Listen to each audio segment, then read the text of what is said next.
Assalamualaikum dan selamat sejahtera. Hari ini kita akan sambung dengan 10.2 dari topik pengangkutan dalam manusia dan haiwan, iaitu sistem peredaran manusia yang lebih berfokus kepada jantung, darah dan salur darah. Okey, sebenarnya untuk bahagian ni dia sebenarnya boleh dikatakan kebanyakannya telah dipelajari masa menengah rendah, di mana pelajar telah belajar tentang jantung, strukturnya macam mana, kenapa terdapat perbezaan ketebalan dalam dinding jantung dan sebagainya, dan label bagaimana aliran darah itu bermula daripada masuk ikut mana, keluar ikut mana dan sebagainya. Dan kemudian kita ada komponen darah. Dalam darah ada apa? Ada sel darah merah ataupun eritrosit, sel darah putih, plasma dan sebagainya. Dan cuma untuk form 4 bio ni dia lebih sikit, dia expand sikit daripada segi sel darah putih, di mana dia ada lagi jenis-jenis sel darah putih lah. Okey, dan juga sama juga salur darah ada arteri, vena dan capillary. Cuma dia ada tambah lagi lah. Kalau arteri salur yang lebih kecil kita panggil arterial dan sebagainya. Itu kita akan lihat kemudian lah. Okey. So, saya nak fokus dulu tentang struktur jantung. Okey. Di mana mengenai struktur jantung ni, saya lebih suka kalau saya cara yang biasa saya lakukan adalah melukis sambil menerang. Sebab saya rasa lebih mudah kalau saya lukis sambil tu saya label daripada merujuk gambar ni terus. Sebab kita kena faham bahawa bila kita belajar tentang label ni, bukan bermaksud kita kena hafal gambar itu dan kita hafal struktur itu berdasarkan gambar yang kita belajar tu. Kita kena faham juga dari sudut kalau gambar itu gambar yang lain. Okey, kalau gambar yang lain macam mana? Especially kalau label ni dah terlampau banyak. Okey, tiba-tiba salur ini dia ke kiri sikit, atau persilangan antara dua salur darah ni dah berbeza kedudukan dia dan sebagainya, nanti pelajar akan keliru. Jadi untuk menjadikan penglabelan itu lebih tepat ataupun melabel dengan kefahaman, maka saya akan lukislah. Tapi saya awal-awal cakap lah, siapa yang tahu saya, kenal saya, dia tahulah Cikgu Azira ni Cikgu Bayu yang boleh mengajar, tapi bab lukis ni dia ada sikit kurang. Sebab saya bukan artis melukis tapi tak macam mana saya ni jadi guru Bayu yang perlukan banyak melukis. Okey. Jadi saya mulakan. Okey, saya akan lukis secara simple dan dalam masa yang sama saya akan cuba terangkan macam mana nak ingat. Okey. Okey, saya mulakan. Okey. Sebelum tu, saya nak ingatkan balik, jantung sebenarnya adalah struktur yang terdapat dalam rongga toraks. Okey. Kedudukannya di antara peparuh kiri dan peparuh kanan. Dan saiznya adalah sebesar penumbuk. Kalau ini penumbuk saya ni, maknanya jantung saya lebih kurang besar penumbuk saya ni lah. Okey, jadi saiz jantung tu biasanya sebesar sepenumbuk. Okey. So, okay, saya lukis simple saja. Okay, biasanya bila kita lukis jantung tu biasanya nampak macam lebih kurang gitulah. Ini dia punya struktur asas. Okay. So, basically jantung kita tahu dia ada 4 ruang. Okay, jadi saya buat secara secara ni dulu. Cara je sebagai outline. Okay, kita tahu jantung ada 4 ruang. Okey, 2 ruang di atas dan 2 ruang di bawah. Okey, ini semua adalah ulang kaji saja, tak ada yang baru melainkan nanti kalau saya sebutlah, ya. Okey. Jadi yang atas ni, belah kanan adalah sebelah sini. Belah kiri adalah sebelah sini. Sebab bila kita merujuk pada gambar rajah sains, sebenarnya macam jantung ini, sebenarnya orang yang memiliki jantung ni sebenarnya dia memandang kita. Okey, awak bayangkan orang tu sedang memandang kita dan kita melihat jantung dia. Jadi belah kanan dia pada pandangan kita macam belah kiri dia. Jadi sebelah sini adalah kanan, belah sini adalah kiri. Okey, jadi bila di belah atas kita kata, okey, ini adalah atrium. Atrium. Okey, yang ini pun atrium. Atrium. Okey, senang ingat atas A. Atas atrium, jadi belah sini kanan, maka ini atrium kanan. Ini atrium kiri. Okey, cari ingat A atas. So, atas ni atrium kanan dan kiri. Okey, bawah ni bentuk dia lebih kurang macam V. Maka bawah ini kita label sebagai ventricle. Kanan sebab dia belah kanan. Yang ni ventricle. Kiri sebab dia sebelah kiri. Okey. Jadi bila kita mengasingkan kanan dan kiri, sebenarnya ada satu struktur di tengah-tengah ni. Okey, struktur yang berada di tengah-tengah ini namanya septum. Okey, jadi kalau di soal nanti septum ni apakah septum? Septum ni kita boleh kata dua cara lah. Satu, septum adalah bahagian yang mengasingkan, yang memisahkan bahagian kanan jantung dengan belah kiri, ataupun kita boleh juga kata septum adalah satu bahagian jantung yang mengasingkan darah beroksigen dengan darah terdioksigen. Sebab sebagaimana kita dah pernah belajar, sebenarnya belah kiri ni nanti semua darah beroksigen dan belah kanan ini darah terdioksigen. Okey. Kemudian, alright, bila kita dah ada 4 ruang, okey, ini jantung. Kalau dah namanya jantung, di dalamnya tu ada darah. Okey, jadi untuk darah itu masuk ke dalam jantung, dia kena adalah salur-salur yang masuk ke dalam jantung tu. Okey, jadi di sini ada satu salur yang masuk ke dalam jantung. Okey, belah sini ada satu salur masuk ke dalam jantung. Okey, belah kanan atrium, belah kiri atrium. Okey, dan ada 2 salur yang keluar di belah atas. Satu daripada atrium kanan, satu daripada satu daripada belah kanan, satu daripada belah kiri. Okey. So, dari atrium kanan ini, yang masuk ini, darah masuk ikut sini, ini adalah vena cava. Okey. Yang dari vena cava, okey, darah ini masuk. Okey, sebenarnya jantung ni dia ada 4 bilik tadi, 4 ruang, 4 bilik pula, 4 ruang. Okey, ini atrium tadi. Okey, dia darah ini nanti masuk ke dalam ventricle kiri. Okey, dan dia akan naik pergi ke salur ini, nama dia arteri pulmonary. Okey. So, kita ada salur darah yang masuk ke belah kanan namanya vena cava. Dia masuk ke ventricle kanan dan kemudian dia akan keluar balik ikut atas melalui salur yang dinamakan salur arteri pulmonary. Okey. Cuma, satu saja ingatan, bagaimana kita nak kenal pasti sama ada salur darah itu arteri atau vena? Caranya mudah saja. Sebarang salur darah yang membawa darah keluar daripada jantung, dia adalah satu arteri. Okey. Arteri ini, saya buat nota sikit ke sini. Arteri ini biasanya membawa darah keluar dari jantung. Vena, darah masuk jantung.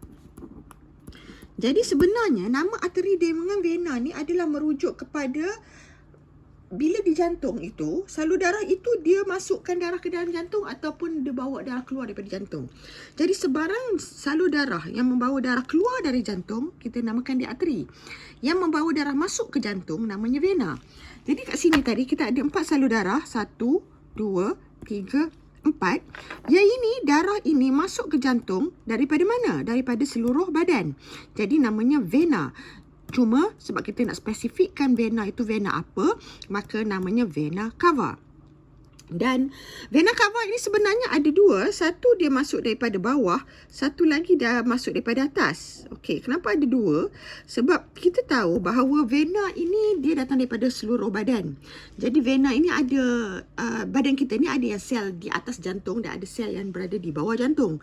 Jadi bila dia datang daripada bawah, kita panggil dia vena cava inferior. Okey, kalau pernah jumpa vena cava inferior, maknanya itu vena cava daripada bawah. Maknanya daripada mana-mana sel atau tisu yang berada di bawah jantung. Okey, yang atas ini, yang masuk daripada atas ini vena cava superior. Okey, andai kata misal kata nanti dalam peperiksaan tiba-tiba vena cava tu macam ada dua, itu adalah kerana vena cava ini dia boleh datang daripada atas dan boleh datang daripada bawah. Sebab itu adalah salur darah daripada bahagian atas dan bahagian bawah badan. Okey, tapi umumnya dia dua-dua vena cava. Alright. Okey, jadi kalau salur tu nampak satu je, vena cava sudah memadai. Tapi kalau dia ada bezakan atas dengan bawah, maka yang daripada bawah ini inferior, daripada atas itu superior. Okey. Alright. Kemudian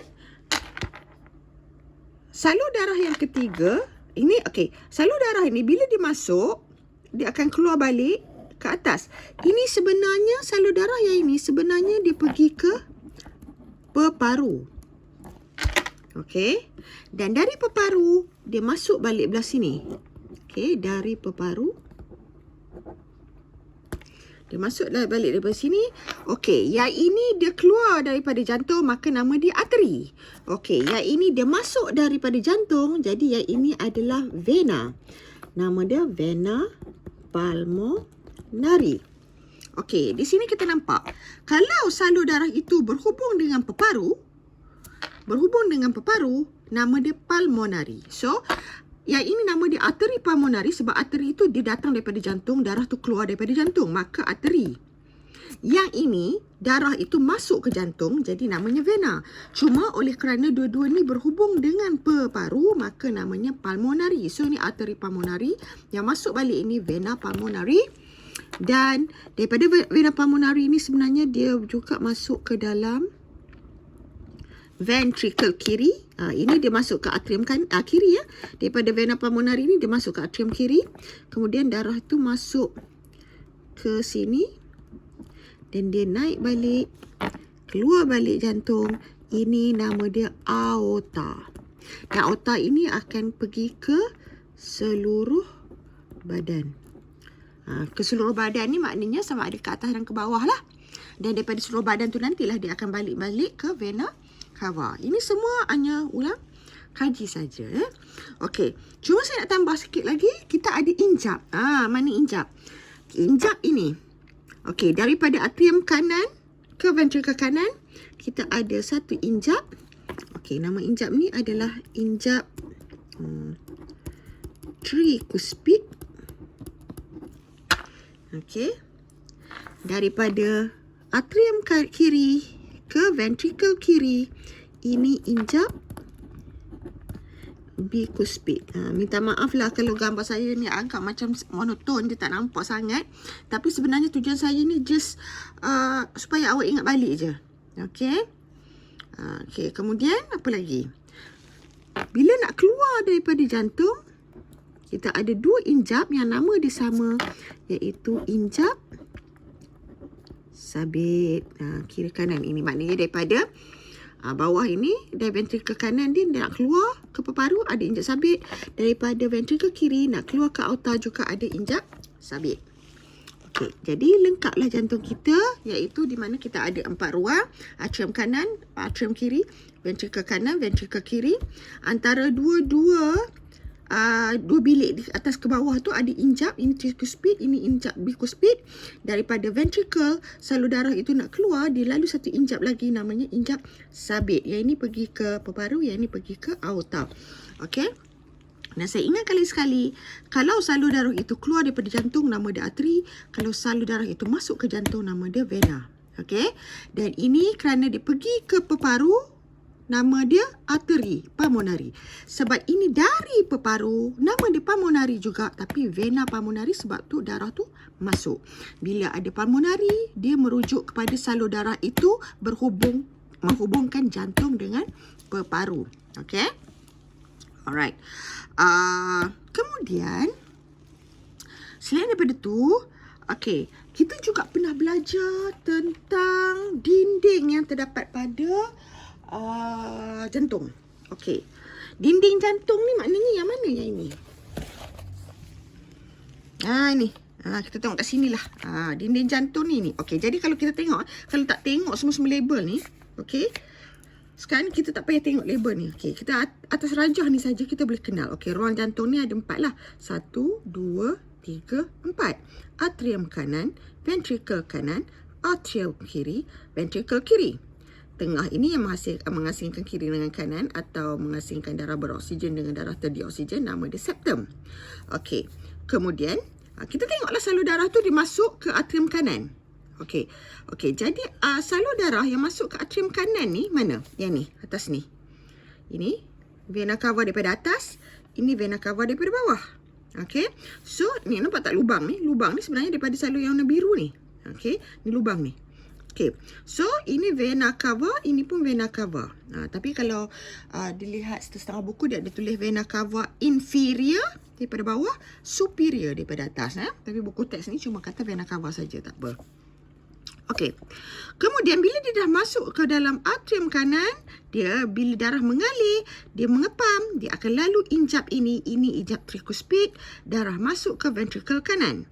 Okey, kemudian daripada ventricle kanan, bila darah ventricle kanan mengepam, darah akan lalu injap sabit, dan dari injap sabit, dia akan pergi ni. Dia akan pergi ke peparu. Ini pergi ke peparu. Jadi betul lah, ini injap sabit, dia pergi ke peparu. Jadi ini ke peparu, nama dia arteri pulmonary. Dan dia masuk balik ikut sebelah sini. Okey, dia masuk balik ikut sini, belah sini, namanya vena pulmonary.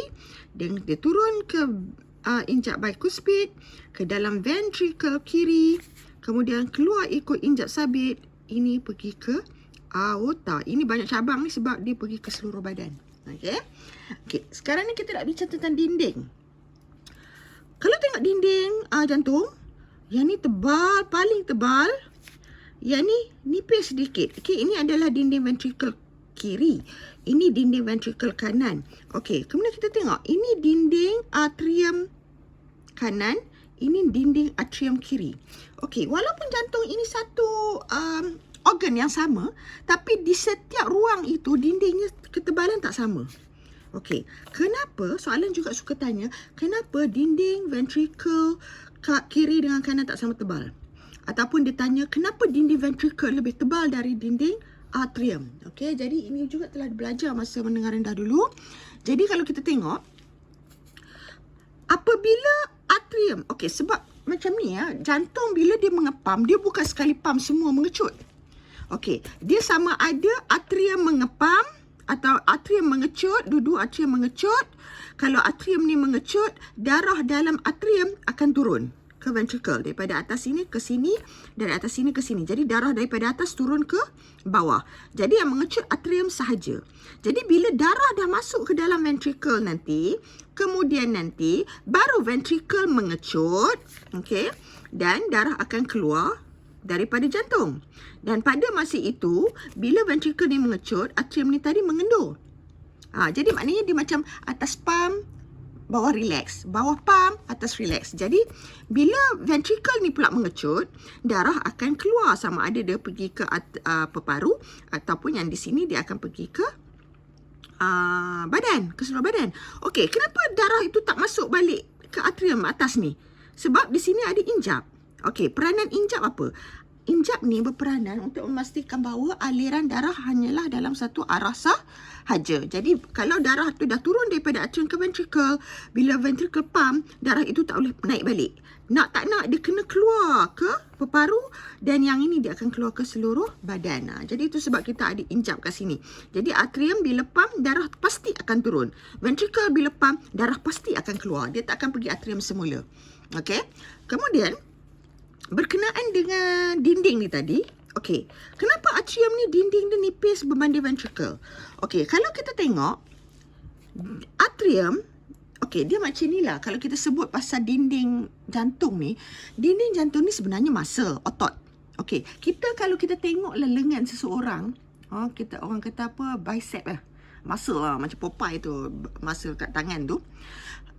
Dia kalau orang tu kuat, dia punya lengan dia tu lagi besar, otot dia lagi besar, seolah-olah macam tebal lah kan. Jadi kalau orang yang kuat-kuat, yang larat kuat angkat berat ni, memang masa dia tebal. Tapi kalau yang kurus kering tu macam nak suruh angkat benda yang berat, memang kita tak harap lah. Okey, jadi sama juga dengan dinding jantung. Dinding jantung ni kalau dia tebal, maknanya kalau dia mengecut, dia mampu mengepam dengan kuat. Okey, apa sebab dinding ventricle ni tebal, yang kiri lebih tebal daripada kanan, dan yang kanan ni lebih tebal daripada atrium? Okey, sekarang ni kita tengok atrium ni kalau dia mengecut, darah tu pergi mana? Darah tu turun ke bawah. Kalau ventricle kanan ni mengecut, darah tu pergi mana? Dia pergi ke peparu. Peparu tu di mana? Atas sikit lah. Peparu tu kiranya atas, keluar sikit lah daripada jantung. Sebab peparu kan sebelah kiri kanan kan. Sebab jantung ni sebelah, jantung ni sebenarnya di tengah-tengah antara peparu kiri dan peparu kanan. Jadi kalau ventricle kanan ni mengecut pun, darah tu taklah jauh ke mana. Dia keluar. Tapi peparu tu dekat saja. Okey, kalau ventricle kiri yang mengepam, kenapa muscle ataupun otot ventricle kiri tebal? Sebab bila dia mengepam, darah itu perlu dia hantar ke seluruh badan. Okey, jadi kekuatan pam itu oleh jantung adalah bergantung berapa tebal dia punya dinding jantung. Okey, jadi lagi tebal dinding jantung itu, maka kalau bahagian itu pam, darahnya adalah sejauh mana darah itu akan pergi adalah bergantung kepada ketebalan. Jadi itu sebabnya atrium, okey, soalan akan tanya dari dua sudut lah biasa. Yang pertama dia akan tanya, kenapa dinding ventricle lebih tebal daripada dinding atrium? Dia bandingkan atrium dengan ventricle. Jadi, kalau dia bandingkan atrium dengan ventricle, kita kata kerana atrium bila dia mengepam atau mengecut, dia hanya perlu menghantar darah ke ventricle sahaja. Maknanya dia bawa darah tu ke bawah je. Dia pump, darah tu turun. Dan dalam masa yang sama, dia ada bantuan graviti. Jadi, kalau dia pump kuat-kuat pun tak perlu. Okey, jadi dindingnya nipis kerana atrium hanya perlu mengepam darah ke ventricle sahaja. Okey, kenapa pula ventricle kanan ni tebal sikit daripada atrium dan nipis sikit daripada ventricle kiri?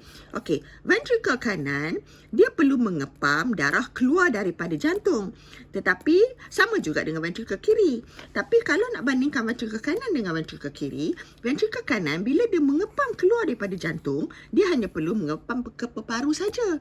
Tetapi ventricle kiri dia kena mengepam ke seluruh badan, sampai ke kaki, sampai ke otak. Jadi diperlukan pam yang lebih kuat. Jadi otot ventricle kiri paling tebal. Jadi kadang-kadang dia juga boleh membandingkan kenapa ventricle kanan dengan kiri, yang kanan lebih nipis daripada yang kiri. Ataupun dia tanya kenapa atrium lebih nipis daripada ventricle. Terpulang kat dia lah nak tanya macam mana. Yang penting konsep dia adalah dinding yang lebih tebal itu dia mampu mengepam lebih jauh. Okey, jadi awak sebutlah jauh tu ke mana? Kalau yang ini ke peparu, kalau yang ini ke seluruh badan. Kalau yang atrium ni cuma mengepam ke dalam ventricle sahaja. Ini semua ulang kaji sebenarnya. Cuma saya ulang saja bagi mereka-mereka yang masih belum mahir lagi tentang jantung masa menengah rendah dulu. Okey, so basically itulah tentang jantung. Yang pertama, awak kena tahu label struktur yang betul. Kena tahu nak cam ke arteri dengan vena tu, kita tengok salur darah itu, darah tu masuk atau keluar. Kemudian, kemudian, apa tadi? Kenapa dinding jantung tu berbeza-beza ketebalan. Alright. Dan di sini juga kalau awak tengok salur darah ini, kenapa yang ni biru, yang ni merah? Okey, yang kita tahu bahawa salur darah ataupun bahagian jantung yang dilabel biru ini biasanya darahnya adalah terdiri daripada darah yang terdioksigen. Manakala yang merah ini mengangkut darah beroksigen. Okey. Jadi itu kalau ikut logik ni betul lah. Sebab apa? Okey, kalau kita tengok balik gambar aja sebelum ni. Ini saya tunjuk balik je lah ni. Kan? Betul lah kan? Bila yang ini dia biru sebab dia daripada sel. Jadi dia biru. Yang ini sebab dia dari peparu dan dihantar oksigen ke sel. Jadi dia warna merah. Okey. Jadi itu dari segi struktur jantung. Dan di sini, okey, awak boleh cuba scan QR code ini di mana dia akan menunjukkan animasi pergerakan injap jantung. Okey, nanti tengok sendiri ya.